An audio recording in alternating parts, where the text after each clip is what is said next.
선생님 안녕하십니까? 네, 안녕하십니까? 아니 뭐 어떻게 했길래 지난번에 한 게 다 잘려가지고. 그래가지고 영상이 마지막에 날아가가지고.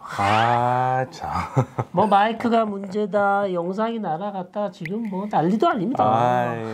유튜버 이렇게 힘들 줄 몰랐어요. 좀 제대로 하소, 젊은 사람이. 젊은 사람이 잘해야 되는데 뭐 한두 개가 문제가 아닙니다. 놓친 데 불러놓고 너무 힘들어.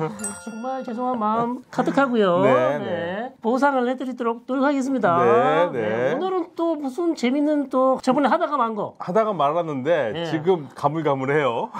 얼마 안 됐는데 가물가물합니다. 네. 지난 시간에 한 거 있기 전에 먼저 방송에서 또 댓글 달아주신 분들 질문한 게 있으셔서 댓글 뭐 강의부터 해서 댓글이 뭐 엄청 깁니다. 네, 뭐 전부 다 답할 수는 없지만 몇 가지 제가 뭐 틀린 것도 있고 그래서 지난번에 다시 한번 말씀드렸지만 성령이 어디에서 나오느냐? 성자에서 나온다고 스페인 교회에서 시작한 거거든요. 네, 필리오께. 6세기에 로마 카톨릭만의 회의에서 그 결정을 해서 나온 거라서 그분이 니케아 컨스탄티노플 신경, 그러니까 그게 니케아가 1125년이고 381년이 컨스탄티노플인데 컨스탄티노플 때 만든 신경에 보면 니케아 거를 바탕으로 해서 좀 더 확장해서 만들었고 원래 325년에는 성령이 어디서 나오는지 얘기가 없어요. 그렇군요. 예, 근데 381년에 성령은 성부에게서 나온다라는 그 구절이 있는 거거든요. 그래서 우리가 로마 카톨릭교에서는 사도신경 대신 니케아 신조를 애운다고 할 때는 그게 정확하면 제가 지난 시간에 말씀드렸는데 니케아 컨스탄티노플 신경이 좀 더 정확한 말입니다. 네. 그리고 제가 4차까지 한 다음에 5차 공의의 날짜를 좀 헷갈렸는데요. 5차 공의회가 553년. 553년입니다. 네, 컨스탄티노플이고 그 6차가 컨스탄티노플 680년. 680년. 네, 그리고 7차가 니케아인데 이건 787년. 787년. 네, 제가 781년으로 말씀드렸던 것 같아요. 네, 공회가 너무 많아요. 네. 그리고 질문 중에서 제가 좀 답해드리고 싶은 게 있었는데 개신교는 이거 안 긋잖아요. 성호경. 안 하죠. 예, 크로스 안 하잖아요. 네, 안 합니다. 예, 천주교는 성부와 성자와 왼쪽 성령의 이름으로 아멘이거든요. 왼쪽을 찍는데 동방은 오른쪽을 찍습니다. 오른쪽을 먼저 찍고 왼쪽입니다. 왜 그러죠? 누가 맞을까요? 누가 원래 더 오리지널한 걸까요? 동방이겠죠. 동방이죠. 동방. 동방입니다. 계속 배워왔기 때문에. 네. 로마 카톨릭은 바꾼 거 많아요. 네, 이게 11세기에 로마 카톨릭에서 왼쪽에서 오른쪽으로 바꿉니다. 그러니까 이게 기본적으로 생각해도 오른쪽이 먼저라는 거는 오른쪽 문화이기 때문에. 오른쪽 문화이기 때문에. 예. 근데 왜 왼쪽으로 가느냐? 이제 그럼 해석을 해야 될 거 아닙니까? 그렇죠. 나쁜 짓을 해서 올바른 곳으로 간다라는 의미로. 그래서 서방교회에서 왼쪽부터 했다고? 네, 선쪽부터 왼쪽. 그러니까 바꾸고 싶은 거지. 아이덴티티를. 그러니까 이제 제 친구 제가 말씀드리지만 제 동방교회 다니는 친구가 항상 현도 빨리 와라 돌아와라. 니들 너무 많이 바꾸고 틀린 게 너무 많다. 예, 그래서 그런 말이 나오는 겁니다. 변질됐다 이거죠. 네. 그 사람들 입장에서는. 네. 그래서 그런 정도 알아주시면 좋고 그다음에 또 하나 제가 이거는 이제 한국에서 천주교 신자들도 모르는 거 하나 있는데 일요일 날 천주교 신자들은 미사를 간다 그러거든요. 네. 그 미사가 뭐냐? 미사. 예, 미사인데 사람들이 어렸을 때도 사람들이 그런 얘기 했어요. 아름다운 제사라고 생각하는 분들이 있어요. 그럴 수도 있겠네요. 네. 그렇죠. 근데 그거 아닙니다. 정확하게 미사입니다. M-I-S-S-A. 영어로는 메스라고 그러죠. M-A-S-S. 프랑스어로는 M-E-S-S-E 해가지고 메스라고 그럽니다. 예, 근데 이 미사가 뭐냐면 보내다라는 뜻이잖아요. 미션. 미션 할 때 그 라틴어는 천주교에서 미사가 마지막 부분에 미사가 끝났으니 가서 복음을 전합시다라는 말을 하거든요. 우리말로. 예, 그 라틴어라면 이때 가라. 미사 에스트. 끝났다. 파견한다. 이런 뜻이에요. 예, 파견해서 그 미사가 거기서 나온 겁니다. 미사. 그러니까 정확하게 나는 이번 주일에 미사에 간다라는 게 아니라 사실은 미사라고 그러는 게 맞는데 우리말에서는 미사 아니니까 미사. 네, 그런 뜻이 있습니다. 재밌는 뜻이네요. 진짜. 미사. 예, 그래서 이제 여러 가지 설명을 드리고 자, 그러면 이제 지난 시간에 이어지는 거 아리우스 얘기가 나오다 말았어요. 그렇습니다. 제가 말씀드리는 거는 우리가 그렇게 생각한다는 게 아니라 그리스도교에서 이슬람이라는 종교를 처음 만났을 때 너무 떠악하죠. 그렇습니다. 그러니까 그리스도교 입장에서 봐보세요. 그리스도인들 입장에서는 아니 예수님의 인류 구원 사업은 예수님으로 끝난 거거든요. 그렇죠. 뭘 또 나와? 그렇죠. 제일 마지막에 또 이슬람이 나왔기 때문에. 그런데 이슬람에서 무함마드라는 존재가 해서 이슬람이 나오니까 그리스도인들은 도대체 이해하기도 싫고 이해할 수도 없는 일이에요. 그럼 얘네들을 어떻게 이해해야 될 것이냐. 그래서 이제 그리스도교에서는 8세기에 마지막 교부라고 그러는데 마지막 처치 파더라고 그럽니다. 처치 파더. 이건 동방교회에서도 그렇고 서방교회에서도 다 존경하는 사람인데 지금 시리아의 수도 다마스쿠스. 다마스쿠스의 성 요한. 다마스쿠스의 성 요한이 책을 쓰는데 그때 이슬람을 그리스도교의 이단으로 소개를 하거든요. 이 성요한은 누군가요? 요한이 하도 많기 때문에. 네, 그래서 다마스쿠스의 성요한이라고 합니다. 이 사람은 아랍어도 잘했어요. 예수님 시대 사람 아닙니다. 예, 아니 예수님 시대 사람 아닙니다. 8세기입니다. 8세기. 8세기에 돌아가신 분인데, 근데 이분 때부터 그리스도교에서는 어떻게 이슬람을 이해했냐면 그리스도교 역사에서 예수님을 신으로 신은 창조주보다는 한 급반 낮은 신이라고 해야 될까? 저번 시간에 했죠. 예, 그러니까 호모 우시아 하면은 그리스어로 본질이라는 뜻이거든요. 호모는 같다라고. 그러니까 호모 우시온 토파트리. 아버지와 본질적으로 같다라고 얘기를 했어요. 성자는 아버지와 본질적으로 같다. 그런데 이거를 325년 니케아 공회에서 결정을 했는데 그때 결정한 이유가 뭐냐면 아리우스파 사람들이 아리우스는 정확하게 지금 어디 출신이냐면 리비아 출신입니다. 리비아. 여기서는 어떻게 생각하냐면 예수님은 창조주와 본질적으로 같지 않다고 본 거예요. 어렵습니다. 본질적인 게 다 철학적인 용어입니다. 굉장히 철학적인 용어. 그래서 호모 우시온 토파트리가 아니고 이 사람은 호모 우시온 토파트리라고 그랬거든요. 아니란 얘기죠. 아니란 얘기죠. 같지 않다. 그러니까 예수님을 메시아는 메시아인데 하느님은 아니다. 창조주와 같이 보질 않는다. 그러니까 여기를 어떻게 했냐면 이놈들은 예수님의 신성을 부인하고 인성만 얘기하는구나 하고 교회에서는 그렇게 얘기를 했어요. 그런데 보니까 이슬람에서 얘네들이 예수님을 사랑하고 좋아하긴 하는데 인간으로 본다 이거예요. 그렇죠. 그러니까 그리스도교에서 제일 처음에 이슬람을 이해할 때는 이 틀에서 이해할 수밖에 없습니다. 그러니까 그리스도교 그런 역사가 있잖아요. 이단으로 쫓아낸 아리우스파가 있잖아요. 그러니까 어떻게 생각했냐면 이 자식들이 우리 그리스도교 세계에서 이단으로 쫓겨나더니 저쪽 가서 이 뻘짓을 하면서 이슬람을 나오게 하는데 역할을 했구나. 걔네들한테 배웠구나. 요거는 저희가 주장하는 게 아니라 주장하는 게 아니라 그리스도교에서 그렇게 봐왔어요. 그리고 역사적으로 이런 얘기가 나온다는 얘기입니다. 나온다는 얘기입니다. 믿는 것도 아니고 이런 설이 있다, 이런 역사가 있다는 얘기를 설명하는 그래서 이제 오랫동안 8세기부터 그리스도교에서는 무함마드를 어떻게 이해했냐면 무함마드는 아리우스파 사람들한테 배워서 지 종교를 만들었다고 봅니다. 그럴 법한 얘기예요. 그래서 그리스도에서 이슬람을 아리우스파하고 연결하는 겁니다. 왜냐하면 그리스도에 그런 역사가 있으니까. 그러니까. 뭐 충분히 이해는 갑니다. 그리고 이제 또 하나 다르게 보려고 하는 것들이, 그러니까 그리스도교와 이슬람교가 굉장히 비슷한 게 많으니까. 그래서 제가 지난 시간에 말씀드렸던 게, 1세기에 유대인이면서 그리스도인이었던 사람들. 삶이 너무 힘들잖아요. 그렇죠. 유대인들한테는 이 자식아 너는 임마 우리 걸 따르면서 예수를 믿냐? 막해. 또 그리스도교인들한테 이 자식아 너는 우리 예수님 믿으면서 유대의 율법을 지키냐? 양쪽으로 다 두들겨 맞으니까 도저히 살 수가 없어요. 애매합니다. 그리고 다시 말씀드리지만 85년부터는 유대교 회당에서 그리스도인들을 저주하는 기도문을 하니까 어떻게 살 수가 있어요. 그렇습니다. 그래서 이들이 아라비아 쪽으로 갔다. 그러니까 트랜스 요르단 쪽으로 요르단강 넘어서 갔다. 시리아 쪽으로 갔다. 그래서 이제 보통 그쪽을 아라비아라고 그랬으니까. 이 사람들이 굉장히, 왜냐면 이들은 예수님을 메시아로 믿었는데 모세가 예언한 메시아. 근데 이슬람에서도 예수를 메시아라고 얘기하거든요. 그렇죠. 마시아. 그리고 이들이 정결례를 중요시하고. 정통 유대인이죠. 그리고 굉장히 비슷한 점이 많아서 한스 퀸 같은 그리스도교 로마 카톨릭 신학자 같은 경우에는 이슬람과 그리스도교의 이 중간 연결 관계로 이슬람과 그리스도교가 비슷한 이유가 이게 혹시 유대 크리스찬들의 역할이 있지 않았을까? 유대 크리스찬들이? 이런 생각을 해보는데, 그러나 하나 이제 역사적으로 확실히 말씀드릴 수 있는 거는 이슬람에서 중요한 이 무함마드라는 인물이 분명히 유대교인들과 그리스도교인과 관계가 있는 건 맞아요. 그런데 우리가 지금 정확하게 아직까지 밝혀내기 어려운 게 무함마드가 접촉했던 유대인이나 크리스찬들이 어떤 유대인이고 어떤 크리스찬인지 우리가 알 길은 별로 없어요. 알 길이 없다. 그러나 접촉했을 가능성이 상당히 높다는 거죠. 그거는 뭐 꾸란에도 나오니까요. 그건 확실한 사실이에요. 그런데 어떤 사람들인지 모르기 때문에. 어떤 종파인지 어떤 성향의 사람들인지 모른다. 그걸 정확하게 몰라요. 어떤 크리스찬들인지. 그래서 저희가 장황하게 이슬람사를 하면서도 왜 공의에 이렇게 많은 거를 머리 아프게 애우면서까지 하느냐. 혹시라도 관계가 어떤 크리스찬들이 이쪽에 있었을까, 어떤 유대인들이 있었을까, 그거 보려고 하는 겁니다. 어떻게 서로 상호작용을 해서 이슬람이 발전되었을까. 역사적인 얘기입니다. 이슬람이 완전히 거기서 나왔다 이런 얘기 아닙니다. 근데 제가 최근에 우리 성 교수랑 14FS도 방송을 이슬람에 대해서 얘기를 했는데 거기에 전체 댓글 잘 안 봅니다만은 뭐 그런 얘기를 들었어요. 성박사나 박현도가 얘기하는 거 전부 다 서양의 이슬람 싫어하는 사람들 학자들한테 배워서 하는 얘기다. 그런 건 아닙니다.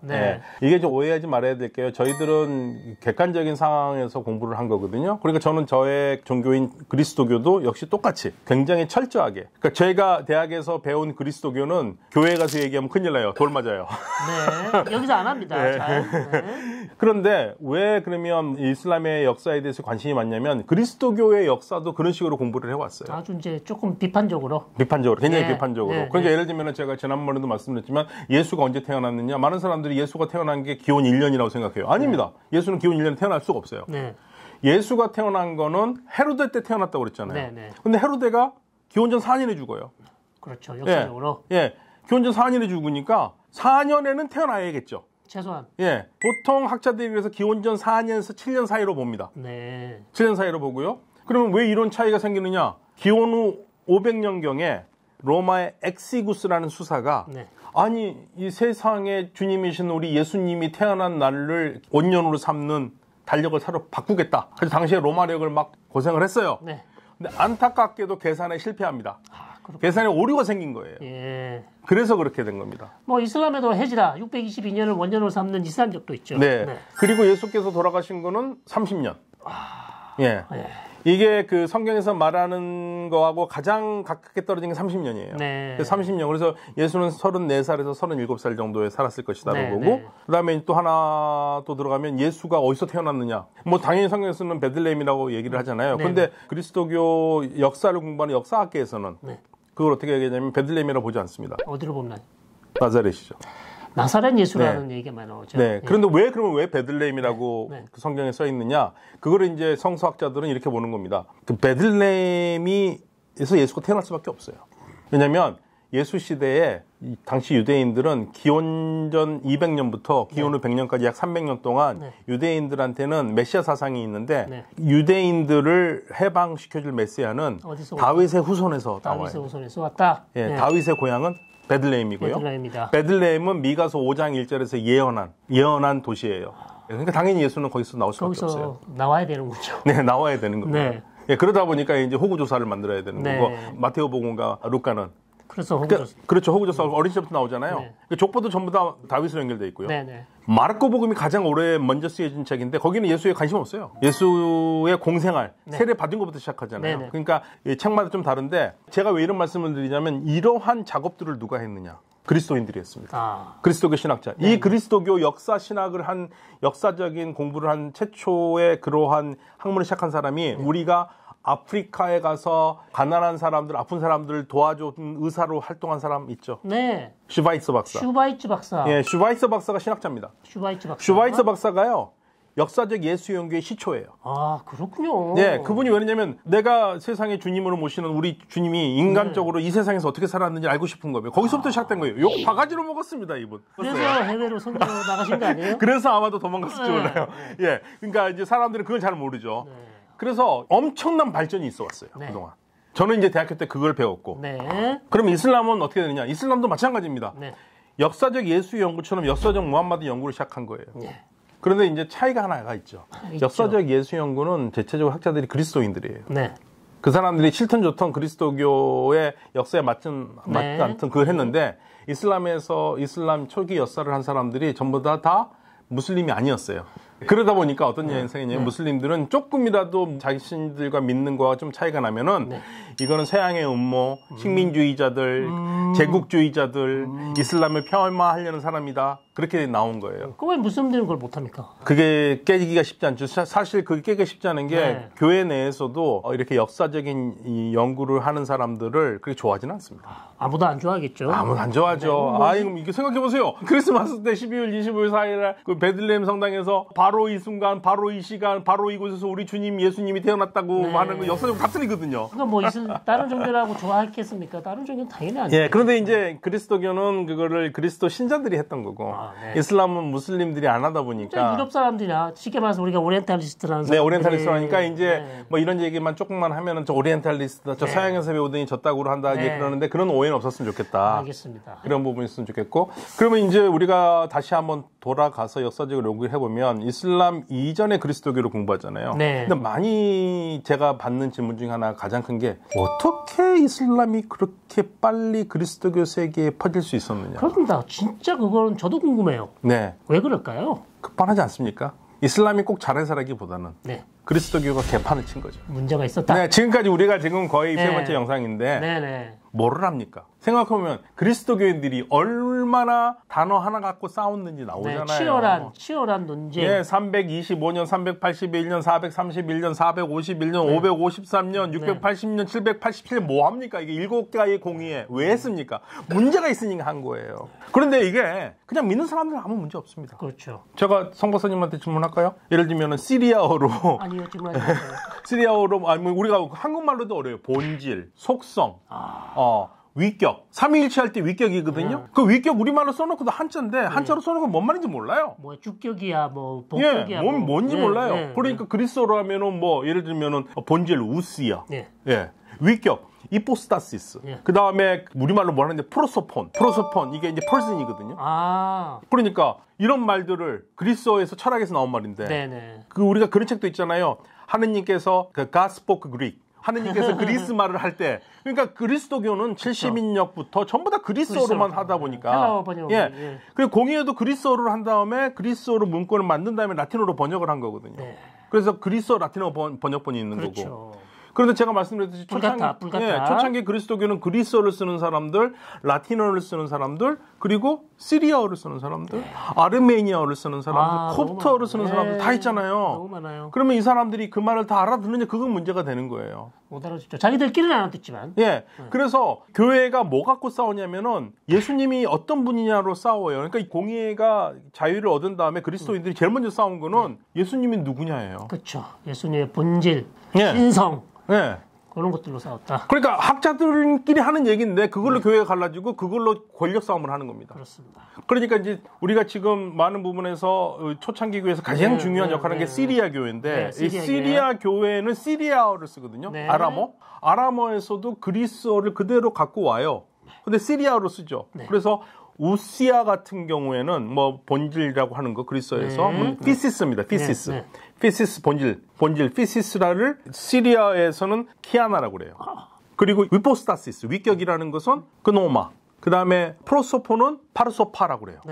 그러니까 똑같이 번역어를 하던가 뭘 해가지고 갖고 왔는데 이거를 시리아어를 쓰는 사람들끼리도 키아나에 대한 생각이 다르고 그놈의 생각이 달라요. 쓰긴 쓰는데 이게 서로 다르게 쓰니까. 다른 의미로 쓴다는 얘기죠. 그래서 싸움이 난 거죠. 그래서 지금 근대에 들어와가지고 다시 한번 반성을 하고 학자들끼리 비공식적으로 모여서 보니까 야, 그럼 뭐 얘네들 옛날에 공의에서 우리가 싸워서 쫓아낼 필요가 없었는데. 지금 이런 거예요. 네. 언어가 달라지니까. 그렇습니다. 그리스어하고 라틴어를 쓰는 사람들끼리도 싸움이 납니다. 어렵군요. 예, 그리스어하고. 왜냐면 아도라시오라는 말이 있고 베네라시오라는 말이 있거든요. 그거 아도라시오하고 베네라시오하고 다른 건데 그거를 서로 어도어한다는 거하고 베너레이트 한다는 말이 달라서 그리스어를 쓰는 사람과 라틴어를 쓰는 사람끼리 싸워요. 거의 의미는 비슷한데. 아니요. 그러니까 하나가 뜻이 달라요. 뜻이 달라요. 예, 그러니까 서로가 헷갈리는 겁니다. 그렇습니다. 그러니까 그리스 입장에서는 니들은 숭배를 하냐? 예를 들면 마리아를 어떻게 할 것이냐 했을 때 어도하냐? 예, 어도가 더 높습니다. 근데 베네라시오인데 아도라시오가 아니고 베네라시오라고 그러는데 그리스에서는 그렇게 못 알아듣는 거예요. 서로 그렇게 되는 겁니다. 정말 어렵습니다. 예. 그래서 이거 언어권의 싸움인데 초창기 그리스도교가 분열되어 있었던 거는 바로 언어의 차이에 따라서 생각의 차이가 있었고 그러다 보니까 서로 이해하지 못해서 지금은 다 이해가 하는데 뭘 이해가 돼서 교회가 갈라진 거예요. 교회가 갈라졌고 그리스도교가 하나가 되지 않으니까 이슬람이 들어왔었을 때 쉽게 무너졌죠. 그리고 역사적으로 또 페르시아 쪽하고 로마하고 싸웠죠. 페르시아하고 로마하고 싸웠는데 페르시아가 후원하는 시리아 교회, 그다음에 로마가 후원하는 시리아 교회는 또 달랐잖아요. 그러니까 이러한 상황들이 많이 달라져서 결국에는 싸움이 날 수밖에 없었고 실패를 하는 겁니다. 그러니까 이슬람이 이슬람이 발흥하기 직전에 아랍어를 쓰는 사람들이 중요한 왕국 2개를 운영하고 있었습니다. 당시에는 비잔티움 제국과 페르시아 제국이잖아요. 근데 둘이 붙어 있는 지역에 아랍 왕국 2개가 있었어요. 하나는 가산 왕국이 있고요. 하나는 라흠 왕국이 있습니다. 라흠 왕국. 이 가산과 라흠은 다 아랍어를 쓰는 애들인데 얘네들이 이 양쪽 제국의 일종의 위성 국가로 변방을 지키던. 네네. 그러니까 이 제국이 둘이 직접적으로 부딪힌 거를 막아주는 역할을 하죠. 방파제 역할을 했다. 슬픈 얘기죠. 오르르 치면 네. 한반도가 미소가 네, 부딪히지 않도록 네. 해놓은 거잖아요. 그런 거와 똑같은 겁니다. 네. 그런데 이 두 아랍 왕국이요. 다 크리스찬들이었어요. 비잔티움 쪽의 크리스찬 왕국이었던 가산은요. 네. 시리아 정교회. 마론파. 네. 이쪽 사람들이에요. 가산, 시리아 정교회. 서시리아어를 쓰는 사람들. 네. 이쪽 라흠은 경교. 네스토리우스. 정말 재밌네요. 시리아 정교. 그다음에 라흠은 경교. 네. 이렇게 나눠져 있었습니다. 다른 기독교 두 개. 예. 그 기독교끼리 또 부딪히는 거죠. 그러면서 이슬람이 태동하게 되었다. 이슬람이 태동하게 됐습니다. 네. 그래서 지금 이 상황들을 이해하는 게 네. 초창기 이슬람 세계를 이해하는 데 굉장히 도움이 돼요. 네. 왜냐하면 이 크리스찬들이 나중에 이슬람 세계에서 중요한 역할을 어마어마하게 많이 하거든요. 네. 자, 오늘 크리스찬 세계에서 이슬람이 어떻게 태동하고 발전되었는지 그 역사적 배경, 왜 이슬람이 그렇게 빠르게 발전하게 됐는지 이제 도입부에 들어왔습니다. 네, 이제 시작입니다. 이제 시작입니다. 네. 다음 시간에 우리 이어서 계속해서 찍도록 하겠습니다. 사랑해주신 여러분 대단히 감사드리고요. 감사합니다. 4편에서 계속 이어집니다. 고맙습니다. 한 분씩 더 모시고 오십시오. 감사합니다. 네, 고맙습니다.